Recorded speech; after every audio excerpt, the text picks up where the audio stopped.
Welcome back to pregnancy breakfast series episode 3. இன்றைக்கி நம்ம வந்து அருமையான சட்னி ரெசிபி பார்க்க போகிறோம். இது தோசை, இட்லி எல்லாத்துக்குமே ரொம்ப நல்லாயிருக்கும்.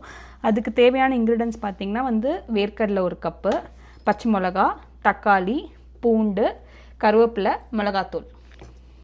ஒரு பேன் போட்டு ஆயில் ஊற்றிக்கோங்க. ஆயில் ஊற்றி ஆயில் ஹீட் ஆகட்டும். இந்த ரெசிபி பார்த்திங்கன்னா வந்து ஆக்சுவலாக தெலுங்கு ஸ்டைலு.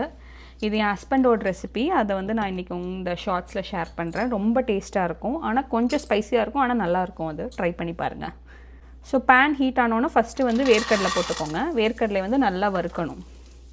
வேர்க்கடலை நல்லா இந்த மாதிரி செவந்து வந்தோன்னே நீங்கள் வந்து பூண்டு போட்டுக்கோங்க. பூண்டு வந்து நான் ஒரு 5-6 பல் எடுத்திருக்கேன்.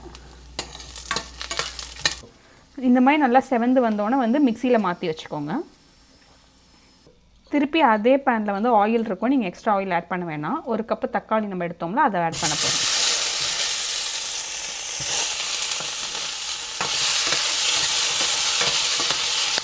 தக்காளி இந்த அளவுக்கு ரோஸ்ட் ஆனோன்னா நீங்கள் பச்சை மிளகா ஆட் பண்ணிக்கோங்க.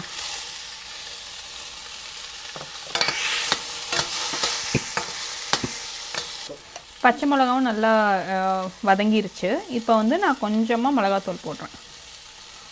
ஸோ உங்கள் காரத்துக்கு எவ்வளவோ அதுக்கேற்ற மாதிரி மிளகாத்தூள் போட்டுக்கோங்க.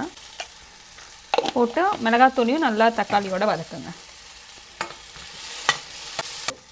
இந்த ஸ்டேஜில் வந்து நீங்கள் கொஞ்சமாக தண்ணி ஊற்றிக்கோங்க. அப்போ தான் அந்த மிளகாத்தூளோட அந்த காட்டம் வந்து போகும் உங்களுக்கு. இந்த மாதிரி நல்லா வந்து மிளகா வந்து தக்காளியோடு சேர்ந்துடணும். சேர்ந்தோன்னு நீங்கள் மிக்சியில் போட்டு அரைக்க வேண்டியதான். சட்னிக்கு தேவையான உப்பு போட்டுக்கோங்க. உப்பு போட்டு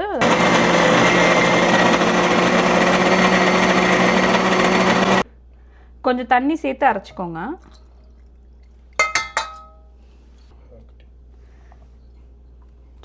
சட்னி இந்த மாதிரி ஒரு பவுலில் மாற்றிக்கோங்க. மாற்றிட்டு நம்ம இப்போ வந்து தடுக்கா பண்ண போகிறோம்.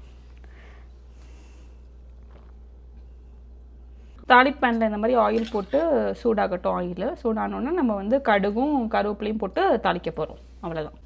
இப்போ வந்து கடுகு போட்டுக்கலாம். கடுகு பொரியட்டும். நல்லா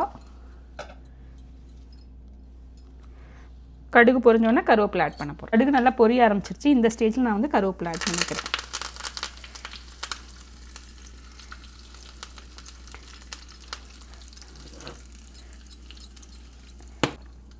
கடைசியாக இறக்க போகிறதுக்கு முன்னாடி கொஞ்சம் பெருங்காயம் போட்டுக்கோங்க. அது சட்னியில் போட்டுக்கோங்க. அவ்வளோதான்.